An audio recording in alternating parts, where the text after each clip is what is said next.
Hi hello నమస్తే welcome to our channel Telugu రాజ్యం. నేను మీరా.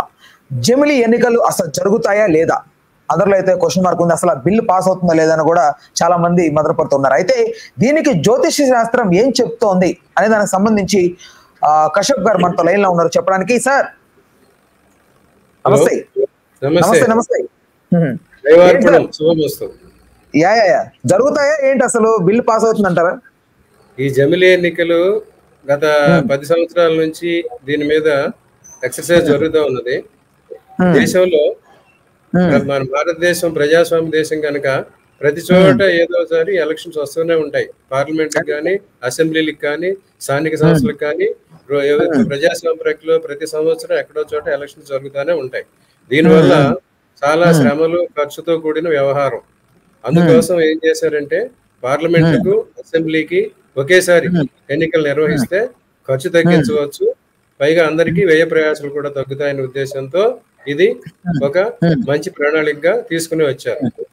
దాన్ని ఫార్మర్ ప్రెసిడెంట్ రామ్నాథ్ కోవింద్ గారి అధ్యక్షతన కమిటీ ఏర్పాటు చేసి ఆ కమిటీ పరిశీలన చేసి తన రిపోర్టు కేబినెట్ కి ఇచ్చారు. ఇది గత పార్లమెంట్ ఎలక్షన్ ముందే ఇచ్చారు. అప్పుడే ఇంప్లిమెంట్ చేస్తారనుకుంటే అప్పుడు ఇంకా సమయం సరిపోదు, చట్టబద్ధత రాలేదని చెప్పి దాన్ని ఆపారు. ఇప్పుడు మొన్న లాస్ట్ టైం జరిగిన సెప్టెంబర్ లో జరిగిన కేబినెట్ మీటింగ్ లో దీని పార్లమెంట్ మంత్రివర్గం ఆమోదించింది ఈ ప్రపోజల్ ఆమోదించినప్పుడు ఇది ఏం జరగాలంటే మళ్ళీ ఇది చట్టసభల్లో పెట్టాలి, లోక్సభలోను రాజ్యసభలోను కూడా పాస్ అవుతే అప్పుడు ఇది చట్టం అవుతుంది. కానీ ఆ రోజు కేబినెట్ మీటింగ్ జరిగిన రోజు చంద్రగ్రహణం. ఏదైనా వ్యవహారాలు, రాజకీయ వ్యవహారాలు, పాలనాపర వ్యవహారాలు ప్రారంభించేప్పుడు రాజగ్రహాలైన సూర్యుడు, చంద్రుడు గ్రహణంలో ఉండరాదు. ఏ రోజైతే చంద్రగ్రహణం జరిగిందో ఆ రోజునే ఇది కేబినెట్ లో అప్రూవల్ అవడం జరిగింది. అందువల్ల దీనికి బయటకు వచ్చే అవకాశం కనిపించడం లేదు. దీనికి కూడా గ్రహణం బయట పరిస్థితి ఉన్నదన్నమాట. ఇంకో కారణం ఏంటంటే బీజేపీ వారికి పార్లమెంట్ ఎలక్షన్ లో బీజేపీకి ఎక్కువ ప్రాముఖ్యత ఉంటుంది. నేషనల్ లెవెల్లో బీజేపీకి ఓట్లు వేస్తున్నారు, స్టేట్ లెవెల్లో మాత్రం వారికి వేయటం లేదు. కనుక పార్లమెంట్ ఎలక్షన్లు, స్టేట్ ఎలక్షన్లు ఒకేసారి నిర్వహిస్తే పార్లమెంట్ తో పాటు వీటికి కూడా బీజేపీకి ఓటేస్తారనే ఉద్దేశంతో వారు మెయిన్ గా ఈ బిల్లు తీసుకొచ్చారు. అయితే ఇప్పుడు బీజేపీ పరిస్థితి మనకు తెలిసిన, మీకు ఇంత ముందే చెప్పినట్టు బీజేపీ పరిస్థితి, మోడీ గారి పరిస్థితి డిక్లైన్ లో ఉన్నది. మోడీ గారు ఇప్పుడు కుజదశ నడుస్తుంది, కుజదశలో లాస్ట్ లో ఉన్నారు ఆయన. దశా చిత్రం అంటారు. ఆ పరిస్థితుల్లో ఆయనకి అంత అనుకూలం కాదు. రేపు రాబోయే హర్యానా, జమ్మూ కాశ్మీర్ ఎలక్షన్ లో కూడా బీజేపీకి నెగ్గే ఛాన్స్ లేదు. ఆ తర్వాత రాబోయే మహారాష్ట్ర అండ్ ఢిల్లీ ఆ ఎలక్షన్ లో కూడా లేదు, జార్ఖండ్ ఎలక్షన్ లో కూడా బీజేపీకి ఎదురు చొక్కే ఉన్నది. అందుకోసం వారికి పాజిటివ్ గా ఉన్నప్పుడు, వారికి అనుకూలంగా ఉన్నప్పుడు ఎవరైనా ఎలక్షన్లకు వెళ్ళే అవకాశం ఉంటుంది. కానీ వారికి వ్యతిరేకంగా ఉన్నప్పుడు వెళ్ళి ఉన్న పరిస్థితి కోల్పోరు. అసలు ఇది పార్లమెంట్ లోనే ప్రతిపక్షాలు ఎదుర్కొనే అవకాశం ఉంది.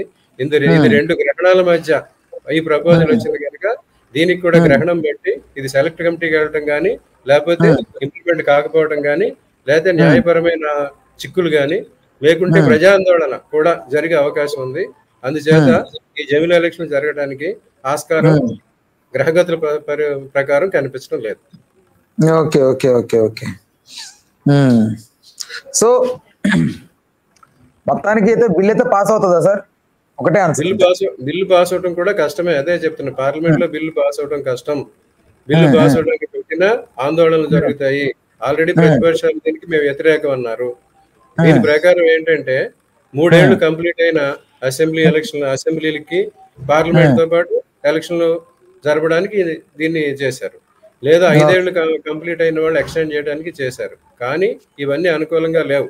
దీనివల్ల ప్రాంతీయ పార్టీలకు చాలా ఇబ్బందులు ఉంటాయి కనుక ప్రాంతీయ పార్టీలు దీన్ని ఒప్పుకోవడం చాలా కష్టం. అందుకోసం బిల్లు పాస్ అవడం కష్టం. రైట్. ఒకవేళ జరిగితే ఎవరికి గెలిచే అవకాశం ఉంది జ్యోతిష శాస్త్రం ప్రకారం? జ్యోతిష శాస్త్రం ప్రకారం మోడీ గారి పరిస్థితి బాగాలేదు, బీజేపీ పరిస్థితి కూడా బాగాలేదు. ఒకవేళ జమిలీ ఎలక్షన్స్ అంటూ జరిగితే ప్రతిపక్షాలకి, మేజర్ గా కాంగ్రెస్ కే అడ్వాంటేజ్ అయ్యే అవకాశం ఉంది. కానీ బీజేపీకి కానీ మోడీ గారికి కానీ ఇది ఉపయోగించే పరిస్థితి కనిపిస్తుంది. ఖచ్చితంగా అంతే అంటారా? ఖచ్చితంగా అంతే. మోడీ గారు చెప్పాను, ఆయన దశ చంద్రంలో ఉన్నారు. ఇంకో 2 సంవత్సరాల పాటు ఆయనకి అంతా వ్యతిరేకం ఉంటుంది. అందువల్ల ఇది జరిగిన పరిస్థితి కనిపించడం లేదు. Okay sir. ఇంతకు ముందు కూడా మనం చూసాము హర్యానా ఎలక్షన్ లో మెయిన్ గా వారికి బీజేపీ పార్టీకి వ్యతిరేకంగా 3 శక్తులు 3 గ్రూపులు వ్యతిరేకంగా పనిచేసినాయి. జవాన్, కిసాన్ అండ్ పైల్వాన్, ఫార్మర్, సోల్జర్ అండ్ రిజలర్, వీరంతా వారికి వ్యతిరేకంగా పనిచేశారు. ఈ జవాన్, కిసాన్, పైల్వాన్, ఈ సోల్జర్, ఫార్మర్, రెజలర్ అనేవాళ్ళు కుజగ్రహ ప్రభావంలోకి వస్తారు. ఆయన కుజ దశ చివరి దశలో ఉండి కుజుడు వ్యతిరేకం అవడం వల్ల ఆ 3 వర్గాలు ఆయనకి వ్యతిరేకం జరిగినాయి. అందువల్ల ఆయనకి వచ్చే కాలంలో అనుకున్నంత ఫలితాలు వచ్చే అవకాశం లేదు. Right sir, thank you sir, thanks for your information, thanks for your time. Right, welcome. Please do subscribe to Telugu Rajyam channel. Please do subscribe to Telugu Rajyam channel. Please do subscribe to Telugu Rajyam channel. Hi అండి, నేను మీ ఆర్పీని, నెల్లూరు పెద్దారెడ్డి చేపల పులుసు ఓనర్ని. మీరు తెలుగు రాజ్యం అనే ఈ YouTube channel subscribe చేసుకుని మంచి మంచి వీడియోలతో వస్తారు. Thank you so much. Hi people, I'm Sonakshi Verma and you please watch Telugu Rajyam and please subscribe to the channel.